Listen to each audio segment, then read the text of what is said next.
va commencer. Je vais commencer par me présenter. Je suis Mingwa Miabiango.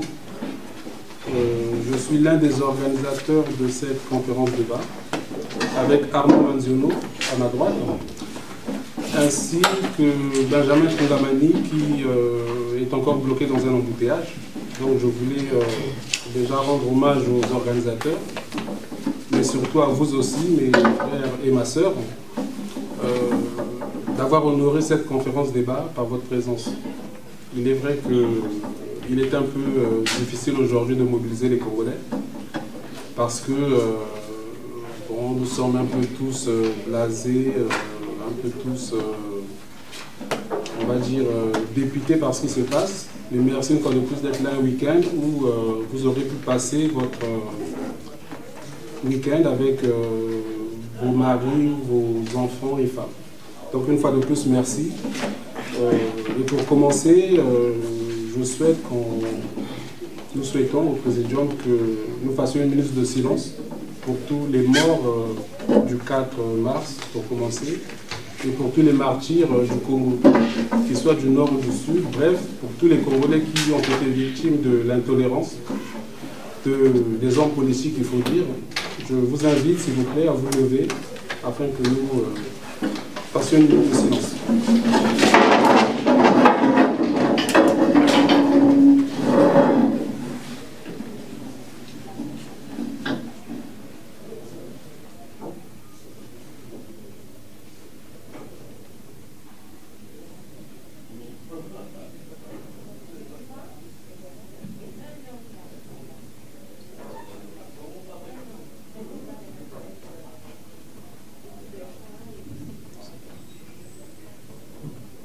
Merci. Vous pouvez vous asseoir, s'il vous plaît. Donc,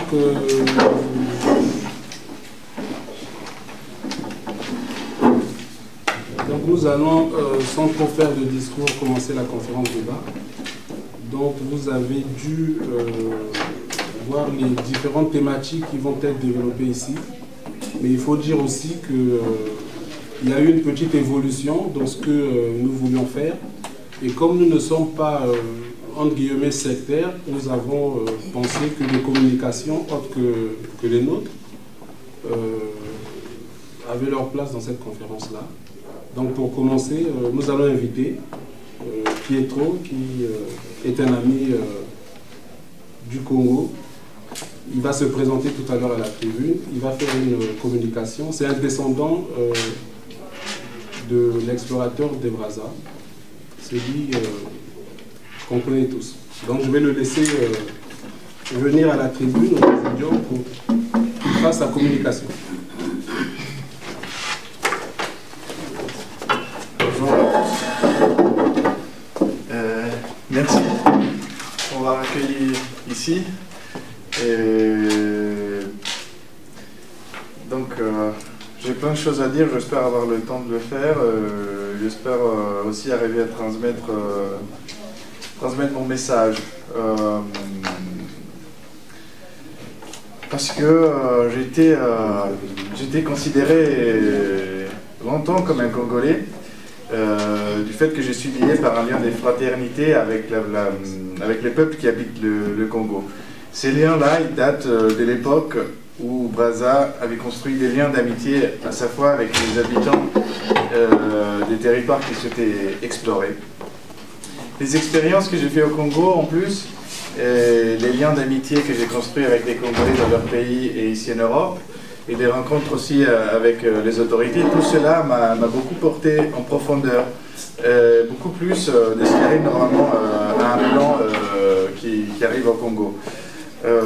Il est vrai aussi que c'est en vertu de mes origines italiennes que je me sens un peu plus proche d'un Congolais de ce qui pourrait être par exemple avalé en français.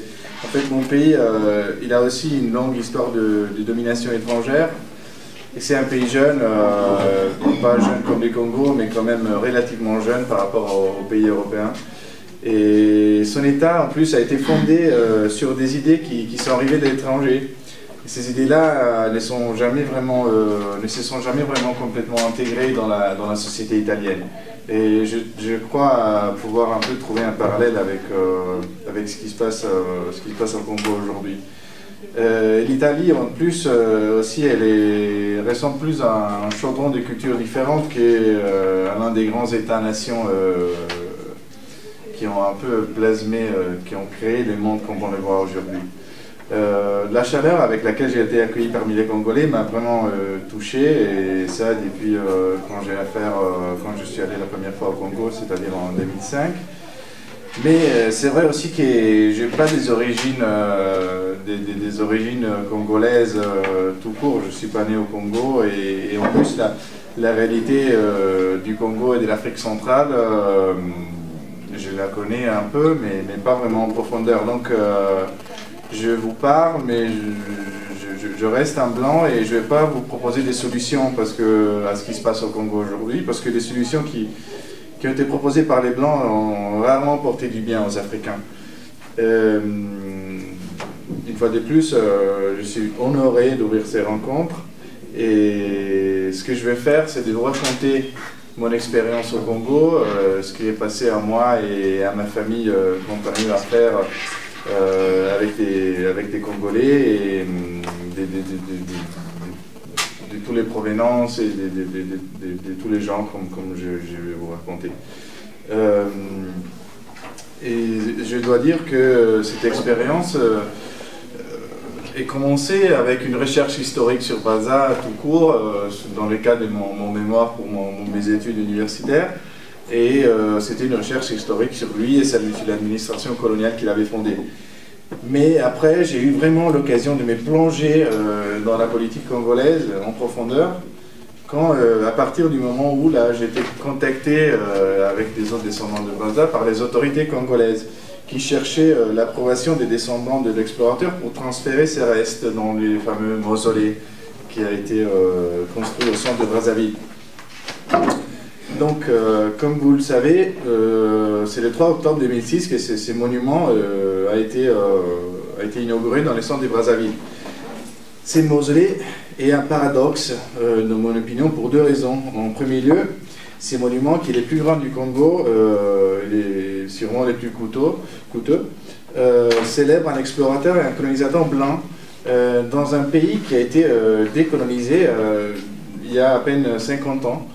Il promeut une identité nationale congolaise construite sur l'œuvre colonisatrice de la France, et non pas sur le combat qui a été mené par les Congolais quand ils se sont débarrassés des envahisseurs blancs. Deuxièmement, l'État congolais a cofinancé la construction d'un monument dont le coût a été d'environ 10 millions d'euros dans une ville où, comme vous le savez, les services essentiels comme l'électricité, l'eau, les écoles, les hôpitaux sont un luxe qui est réservé à une très petite minorité de la population. Comme il était prévisible, tout de suite, il y a un chœur de critique qui s'est levé contre les mausolées, soit de l'intérieur du Congo, soit à l'international. Même les journalistes du Monde et de la BBC qui avaient été invités dans les grands hôtels à 5 étoiles de Brazzaville, ils n'ont pas pu éviter de faire de remarques sur le contraste qui existait entre le marbre blanc du mausolée et les quartiers dégradés de Brazzaville. Mais alors, pourquoi le président dictateur a-t-il voulu ces mausolées ? Depuis tout de suite, depuis les jours où j'étais là et quand on a inauguré ces mausolées, je me suis posé cette question. Et c'est dans les derniers 5 ou 6 ans que j'ai enquêté sur les raisons de ce geste, sur pourquoi Sassou Nguesso a voulu construire ce monument et s'exposer à une série de critiques qui étaient prévisibles en fait de la communauté internationale et même de ses propres concitoyens. Pour arriver à les réponses que j'ai données à cette question, il faut un peu éclairer certains aspects de la vie de Pierre Saroyan de Brazza. Brazza était un homme comme nous qui, pendant son enfance, il rêvait de l'Afrique comme aujourd'hui un enfant pourrait rêver d'aller sur Mars, par exemple. C'était une terre inconnue, une terre qu'on croyait être une terre vierge, où la présence la présence humaine était complètement ignorée. En fait, on savait qu'il y avait des Noirs, mais c'était des endroits qu'il fallait ouvrir à l'activité humaine, selon les Européens. un peu comme aujourd'hui, on pense à une planète distante où il n'y a rien, c'est juste un espace vide à remplir. Ce qu'il trouve Brazza quand il arrive en Afrique est très différent. Il trouve une situation avec plein de populations, une société très évoluée, et c'est un peu pour ça que son chemin en Afrique est un chemin de désillusion par rapport à ce qu'on lui avait raconté de l'Afrique, et par rapport à ce que la propagande européenne racontait aux jeunes pour leur faire partir pour des endroits là où 70% des Blancs mouraient dans la première année. Donc c'était un endroit où les Blancs ils allaient pour vraiment faire fortune tout de suite, au plus tôt, au plus vite, parce que c'était un risque pour les Blancs. Et Brazza, il part dans ses explorations, et au début, il les considère que des explorations, parce que c'est vrai, il gagne facilement l'appui des agents des compagnies coloniales et des fonctionnaires qui appuient son voyage d'exploration en pensant déjà à la fondation d'une colonie en avenir. C'est Brazza qui ne sait pas en fait qu'il y a un prix à payer pour réaliser son rêve. Le prix, c'est d'être complice de l'un des crimes les plus graves jamais commis par l'homme, c'est-à-dire ce qui s'est passé en Afrique centrale, l'extermination de 10 millions d'Africains dans 10 ans, et le pillage de leurs terres. Quand Brazza s'est rendu compte qu'au lieu de porter les progrès et les bonheurs, il a ouvert une voie pour ceux qui cherchent seulement les profits à n'importe quel prix, c'est à ce moment-là qu'il se révolte contre les compagnies concessionnaires et contre les fonctionnaires coloniaux qui étaient corrompus par ces compagnies. Mais désormais, il est trop tard. Brazza est licencié par les mêmes fonctionnaires auxquels il a donné un empire, qui sont manœuvrés par les compagnies concessionnaires. Au début du XXe siècle, heureusement, les violences du Congo, des rapports sur les violences du Congo arrivent en Europe et ils indignent le public. C'est donc pour ça que Brazza est rappelé en service pour mener une enquête au Congo. Les administrateurs coloniaux qu'il envoie au Congo, en fait, voudraient piloter cette enquête pour masquer les fautes du système d'exploitation coloniale et résoudre le problème en punissant juste quelques boucs émissaires. Mais Brazza il refuse de souscrire cette version adoucie des faits et il décide de dénoncer les violences endémiques et de pointer les doigts contre les compagnies concessionnaires. Ces refus et ces accusations, en fait, lui ont coûté probablement la vie.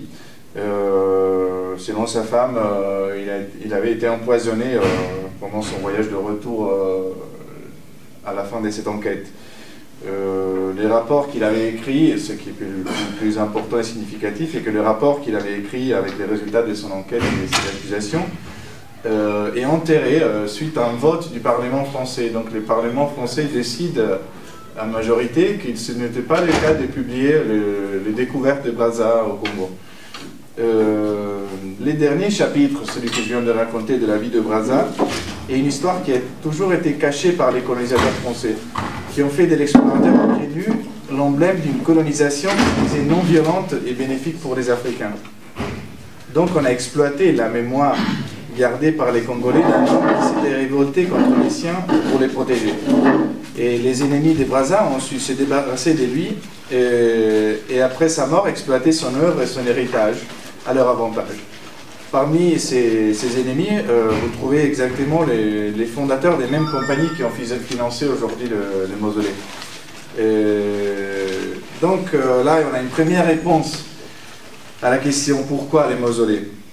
La construction de ce que les Brazzavillois appellent les temples des francs-maçons et les célébrations qui ont suivi ont été une occasion pour un échange de faveurs et d'argent à l'intérieur des réseaux de la France-Afrique. Son but a été de consolider des rapports commerciaux dont les hommes communs ne connaissent pas l'importance et l'impact qu'ils ont sur leur vie, notamment les rapports commerciaux qui sont à la base du flux de pétrole qui en tire du Congo. Je tiens à préciser qu'il ne s'agit pas d'un complot international, mais d'un nombre d'individus qui agissent dans leur propre intérêt, dans le vide institutionnel et légal qui caractérise les transactions des matières premières entre les pays pauvres et le nord du monde. Tout ça se passe bien sûr avec la complicité parfois tacite, mais toujours présente, des hommes politiques européens qui craignent perdre le soutien de leurs électeurs si l'ordre global est menacé. En fait, ils sont persuadés peut-être justement qu'il est en vertu de cet ordre qu'on a établi à l'époque de la colonisation et plus tard, qu'on a construit des sociétés de consommation des populations riches. Le premier conseil que je pense pouvoir donner aux réformateurs de la politique du Congo est donc ne vous attendez pas qu'un État étranger ait aucune intention de vous aider ni de vous protéger. Il n'y a aucun intérêt fort à l'étranger qui souhaite que le Congo devienne une démocratie égalitaire et efficace. Donc la deuxième raison de la construction du mausolée se trouve, d'après moi, toujours dans le champ des rapports entre les Congolais et les Européens. Il faut savoir que l'idée de transférer la tombe de Brazza au Congo est une idée qui est issue à l'origine du Makoko Ngwayulu, les prédécesseurs du souverain du Makoko actuel. Et cette idée était basée sur les dernières volontés de l'explorateur qui avait demandé d'être enterré en Afrique. Originellement noble, cette initiative mirait à faire en sorte que l'explorateur puisse reposer parmi ceux qu'il avait respectés et essayé de protéger, et dans les lieux où il avait vécu les chapitres les plus importants de sa vie. Il s'agissait simplement de transférer la tombe de Brazza de Alger à Mbé, sans fanfare ni grosses dépenses. Cela aurait réalisé le désir de l'explorateur et pourquoi pas aurait donné aussi de la visibilité au Congo et peut-être du tourisme à l'époque du centenaire de la mort de Brazza. Mais à ces points-là, c'est Sassou Nguesso qui s'est approprié de cette idée. Il a invité en Afrique l'un des descendants de l'explorateur le plus vieux. Il a fait conduire un Mbé en hélicoptère à côté de la séduisante Madame Ayessa et de Jean-Paul Pigasse, qui est un conseiller qui en a chargé de blanchir l'image du dictateur et à niveau international. Après que ses descendants a rencontré le Makoko, Sassou Nguesso approuve l'idée du transfert de la tombe et fait la promesse d'en appuyer la réalisation. Quelques mois plus tard, on pose la première pierre du mausolée de Brazzaville en présence de Chirac et d'un imposteur qui nomme Makoko, qui a été nommé Makoko par Sassou Nguesso lui-même. En même temps, le Makoko Ngwayulu meurt empoisonné et un successeur est nommé par les dignitaires Teke, un vrai successeur. Donc en s'appropriant de cette idée et en excluant les Makoko, les présidents essayent de s'affirmer comme les seuls véritables détenteurs du rôle de lien entre le Congolais et les bonheurs de Blanc. Les seuls dépositaires de la légitimation qui vient des Blancs, et voilà donc une deuxième raison d'être du mausolée. Ces deux premières raisons sont des raisons très superficielles qui sont très évidentes quand un Européen s'est mis à analyser cette question. Mais ce qui est plus intéressant, c'est ce qui va arriver ensuite. La troisième réponse, en fait.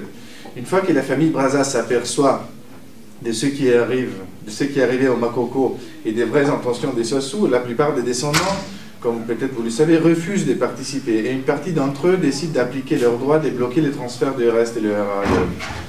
À ces points-là, pour obtenir le reste de Brazza, Sassou Nguesso et son entourage n'hésitent pas à mettre en œuvre les mêmes stratégies qu'ils appliquent contre leurs adversaires au Congo. Et je crois que vous allez peut-être reconnaître ces stratégies. Ma famille, qui est une structure forte et fragile en même temps, comme les sont les grandes familles où les cousins éloignés restent en contact, a été internement divisée par le régime de Sassou Nguesso. Une partie des descendants de l'explorateur ont été cooptés par le régime à travers des gratifications et des dons, et ont décidé de donner leur accord et leur soutien au transfert sans poser des conditions. Et c'est grâce à cette division interne que Sassou Nguesso a gagné du temps dans les négociations avec les descendants qui n'étaient pas d'accord. Et c'est grâce à ça que les jours avant le transfert, qu'un noyau des descendants de Brazza a réussi à obliger Sassou Nguesso à signer un accord qui prévoyait la reconnaissance et l'invitation aux cérémonies du vrai Makoko, et aussi des interventions en faveur du peuple congolais. Il faut dire que ces interventions n'ont jamais eu lieu. Mon expérience m'a permis donc d'identifier celles qui sont les stratégies que les régimes congolais utilisent contre ses adversaires. L'appropriation de toutes les initiatives et la cooptation de certains membres d'un groupe pour neutraliser la force d'un groupe entier. En fait, cela s'applique aussi, je l'ai vu aussi appliquer récemment à ce qui s'est passé à l'époque où Armand a voulu organiser une messe pour les morts de l'explosion de Brazzaville, et c'est à ce moment que l'ambassade en parallèle a organisé la même initiative en s'appropriant en fait une idée qui n'était pas la sienne. En fait, d'abord, ils ont essayé de rentrer dans l'initiative d'Armand, mais Armand ne leur a pas permis ça, donc ils ont organisé une autre en parallèle. Et Donc, à ces points-là, vous avez cette stratégie d'appropriation des initiatives, et l'autre, c'est la cooptation de certains membres d'un groupe pour en démolir l'efficacité. Et ceci, je l'ai vu se passer en fait même à l'intérieur de la cour royale Teke. Il faut savoir que le faux roi Makoko, c'est quelqu'un issu de la cour royale en fait. C'est quelqu'un qui faisait partie de l'entourage, pas les plus proches, mais quand même qui faisait partie de l'entourage du roi Makoko. Donc c'est à travers la cooptation de l'un des membres de la cour royale Teke que Sassou Nguesso a pu mettre le chaos dans cette cour pour une certaine période, ce qui lui a servi pour vraiment s'approprier de l'initiative du mausolée.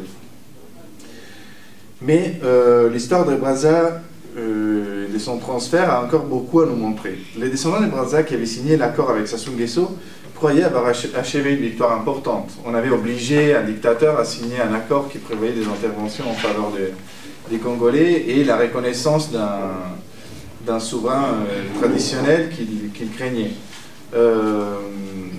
En fait, les Makoko avaient été vraiment invités aux célébrations et ce qui a été un événement apparemment assez important pour Brazzaville qui depuis longtemps ne voyait pas une visite du Makoko en vie. Mais la victoire de l'accord en réalité était seulement symbolique. Et c'est là qu'on arrive à la troisième et plus importante raison d'être du mausolée. En fait, il est sur le plan spirituel et magique, celui qui lui intéresse le plus, que Sassou Nguesso a été gagnant dans l'histoire du mausolée. En effet, immédiatement avoir obtenu le soutien de la partie de la famille Brazza qu'il avait coopté, Sassou Nguesso a envoyé des émissaires à Alger, chargés de profaner la tombe de l'explorateur et d'en prélever les restes. Le reste de la famille, les gens qui n'étaient pas d'accord avec le transfert, avaient aussitôt appris que cette profanation avait eu lieu.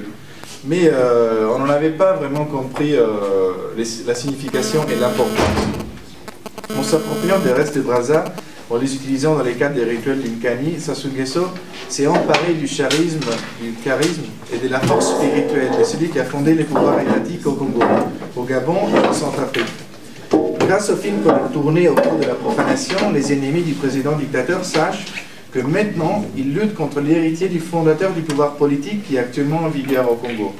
Le pouvoir du Makoko lui-même a été affaibli, et Brazza, son frère de sang, a été kidnappé et dévoré par les présidents dictateurs qui a ainsi renforcé son pouvoir à détriment du souverain Teke. En tant qu'Européen, il m'est assez difficile d'avoir une idée précise du rôle de la spiritualité dans le rapport du pouvoir au Congo. Et il est encore plus difficile de connaître les pratiques et les rituels qui permettent aux Congolais d'influencer ces rapports et d'intervenir dans ces rapports. Mon chemin de recherche dans ce domaine vient juste de commencer. Ce que je sais est que les pratiques adoptées par Sassou Nguesso et son entourage sont les résultats d'une adaptation de la culture traditionnelle congolaise aux nouveaux rapports de pouvoir qui ont été imposés par les marchands d'esclaves et par les colonisateurs. Les étrangers qui pendant des siècles se sont appropriés des corps des Africains et ont drainé la richesse du continent, ont provoqué une réponse. Cette réponse consiste dans le fait que les croyances et les pratiques liées à l'appropriation des corps ont acquis une position de premier plan dans la tradition africaine, ce qu'ils n'avaient pas avant. Et pour permettre aux Africains de se défendre face